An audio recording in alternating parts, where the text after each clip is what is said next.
Salam sejahtera dan salam jumpa lagi untuk Anda sekalian, dimanapun Anda berada. Hari ini kembali kita akan merenungkan bacaan-bacaan.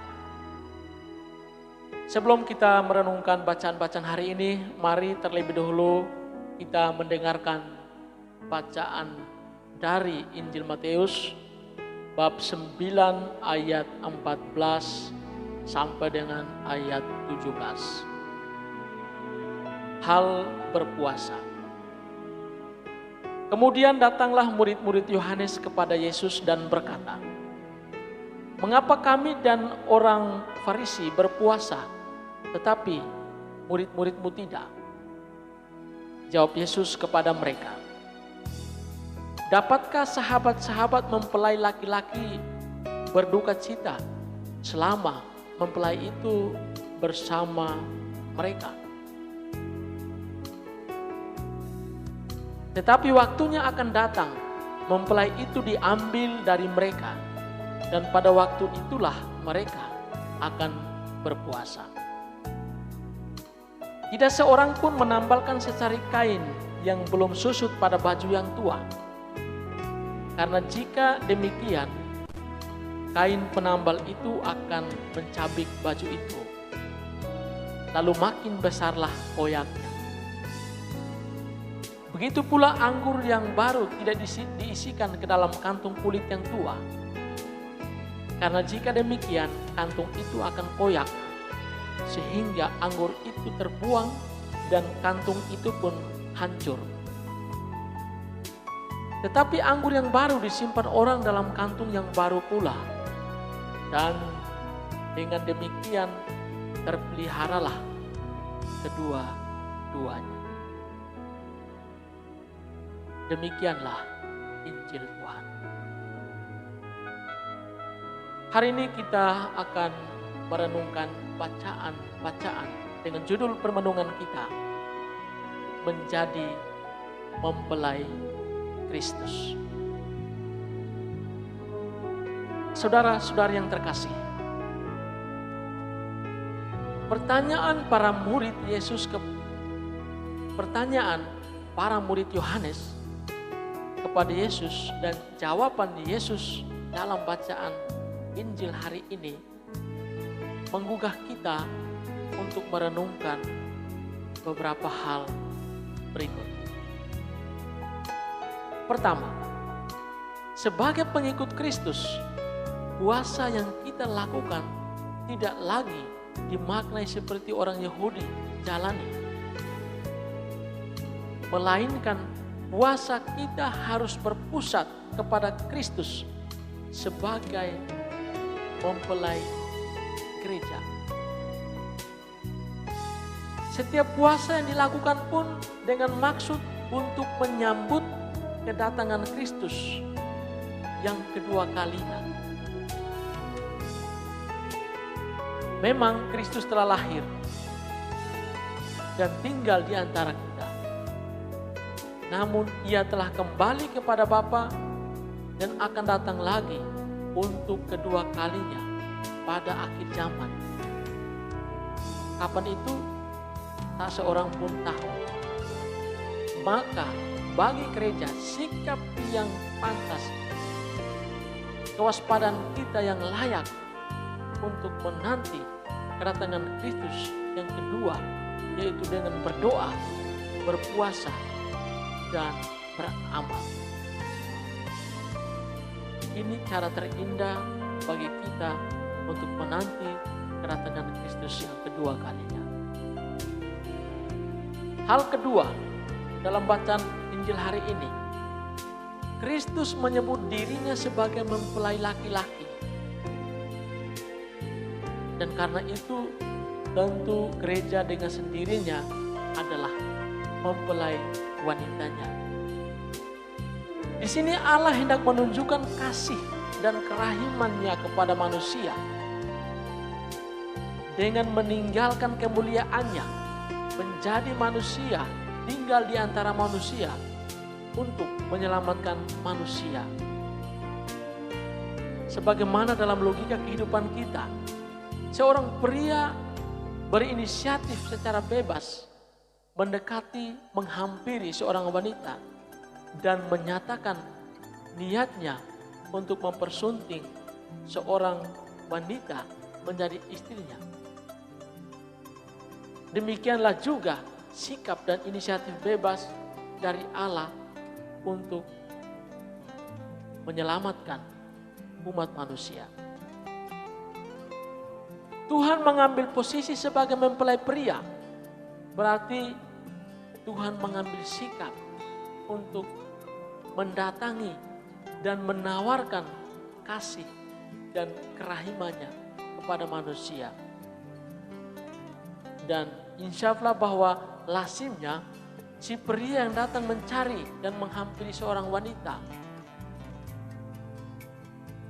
Namun kadang dalam logika kehidupan kita ataupun dalam kenyataan kehidupan kita, seorang wanita sering malas tahu, kadang apatis, atau bahasa bebas lainnya kadang jual mahal, dan banyak berkelit dan berbelit dalam menyikapi kedatangan dan tawaran kasih seorang mempelai pria.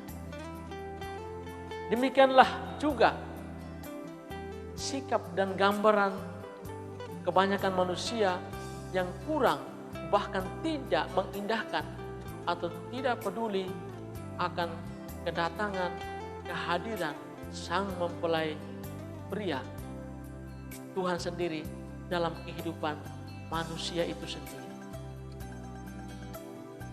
Padahal jika seorang mempelai wanita sedikit saja mengindahkan atau mengapresiasi kedatangan mempelai pria, pasti dia akan disayangi.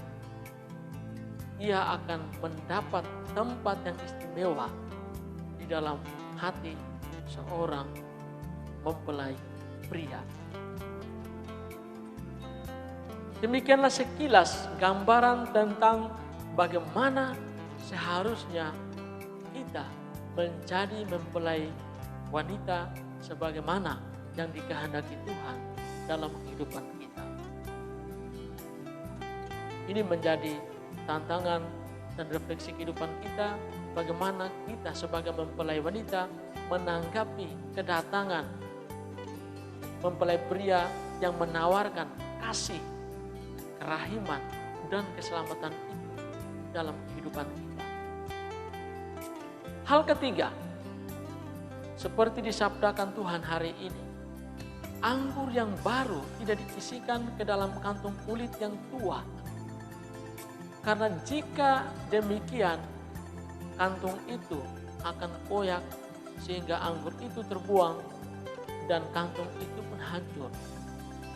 Tetapi anggur yang baru disimpan orang di dalam kantung yang baru, dan dengan demikian akan terpelihara kedua-duanya. Sabda ini adalah gambaran orang-orang yang telah percaya kepada Kristus, bahwasanya sebagai orang-orang yang telah menjadi pengikut Kristus harus memiliki kemampuan dan ketulusan hati untuk meninggalkan atau menanggalkan manusia lamanya, atau meninggalkan kebiasaan lama, adat istiadat lama yang tidak sesuai dengan ajaran Kristus, dan benar-benar menjadi pengikut Kristus